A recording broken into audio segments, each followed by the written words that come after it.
Você sabia que é possível a suspensão da sua habilitação por dívida? Pois é, essa é uma possibilidade trazida pelo novo Código de Processo Civil, já não tão novo, mas ainda assim tratado por muitos juristas, que desde 2015 trouxe as chamadas medidas atípicas, que visam a compelir, ou seja, a obrigar o devedor a fazer a quitação de uma dívida. Dentre essas medidas atípicas está a apreensão da habilitação e a apreensão do passaporte.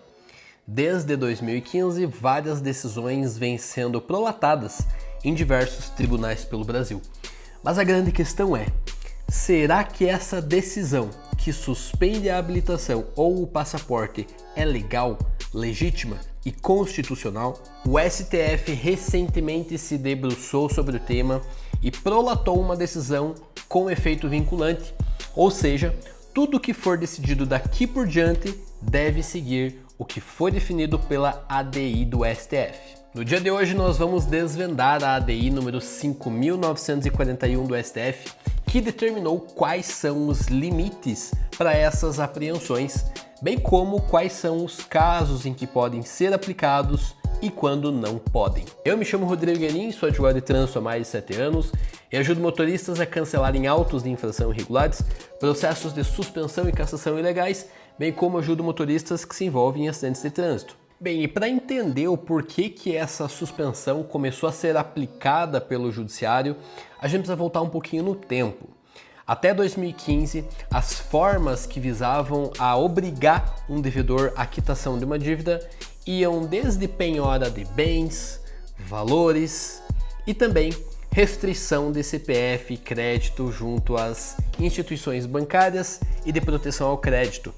Acontece que, visando a melhorar alguns processos de execução, como por exemplo, adiantar a quitação de dívidas, resolver processos que se arrastavam durante muitos anos, foi então implementado pelo Código de Processo Civil de 2015 as chamadas medidas atípicas, como apreensão de passaporte, apreensão de habilitação ou suspensão da carteira e até mesmo impedimento de participar de concursos públicos. De lá para cá, várias decisões foram prolatadas pelo judiciário, algumas favoráveis, outras desfavoráveis, mas até então sem um critério justo, claro e transparente para que as pessoas soubessem quando poderiam ou não ser aplicadas essas medidas atípicas, ficando a critério do juiz fixar esses pontos. Por maioria, o STF então estabeleceu que o artigo 139, inciso 4 do Código de Processo Civil é constitucional, mas com as seguintes ressalvas. A apreensão ela deve ser fundamentada e proporcional à dívida, não podendo ser aplicada em qualquer caso. O segundo requisito é que a apreensão não viole direitos fundamentais, como o direito de ir e vir. Isso em situações muito excepcionais pode ser admitido, então, a apreensão do passaporte, da habilitação e impedimento em concurso público, mas em geral se trata de uma medida atípica. O terceiro critério é que as medidas atípicas devem ser uma última saída para a tentativa de quitação da dívida, ou seja, você não pode aplicá-la logo de início. Quer dizer, o motorista não fez a quitação da dívida, sequer foram tentados os bloqueios de bens, valores e até mesmo o CPF desse motorista antes de ser suspensa a sua habilitação.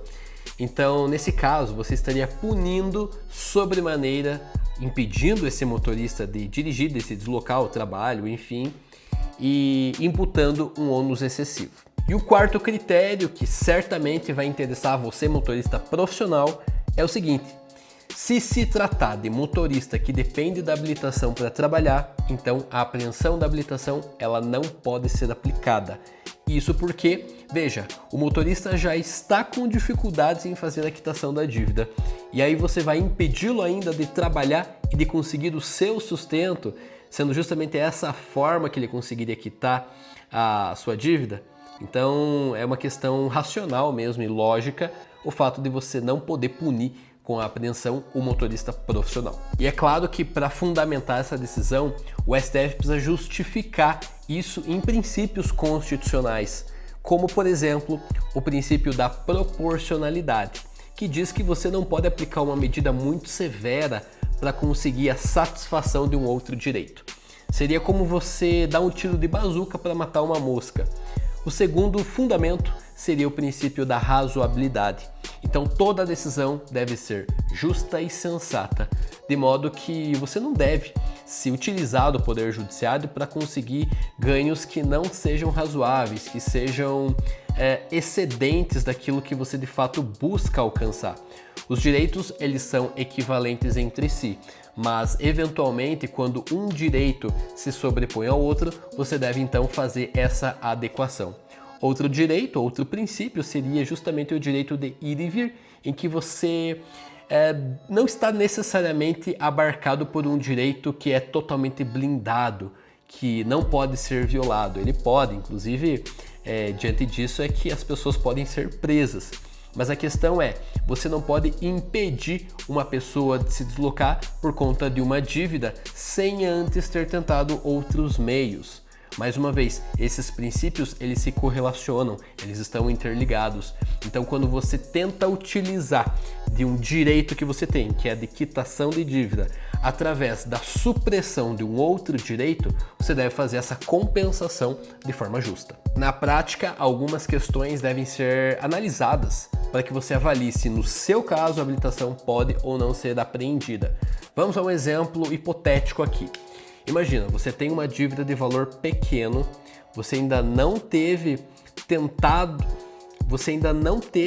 os seus bens e valores bloqueados, nem mesmo foi feita a busca para tentar compeli-lo ao pagamento através desses meios e já foi suspenso.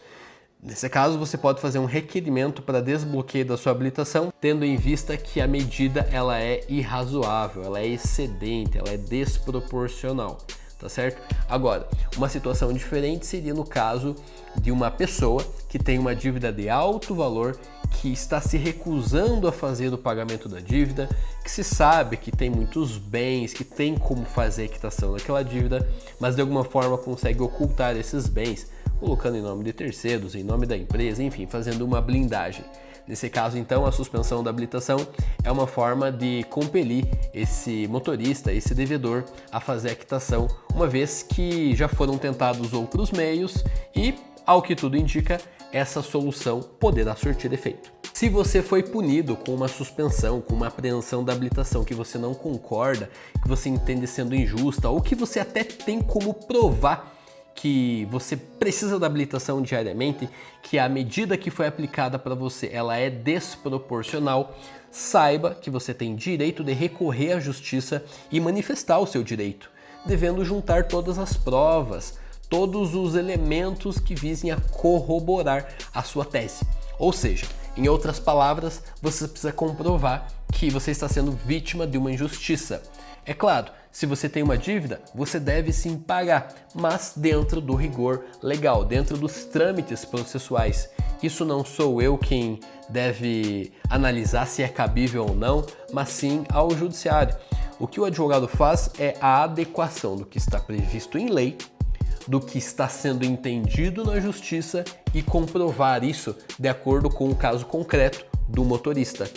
Após fazer essa aferição de documentos, de direitos, é que a justiça vai determinar se o bloqueio ele é indevido ou não. Mas, com os parâmetros que foram delimitados aqui, você já tem como ter uma previsibilidade a respeito do bloqueio, do desbloqueio, da cobrança, através desses meios das medidas atípicas. Se esse vídeo te ajudou, então deixa o like, compartilhe com o seu amigo motorista e não deixe de se inscrever no canal. Por fim, não se esqueça de ativar o sino das notificações para sempre que eu publicar um vídeo novo por aqui, você ficar sabendo instantaneamente, tá certo? Um abraço, amigo motorista, e até o próximo vídeo.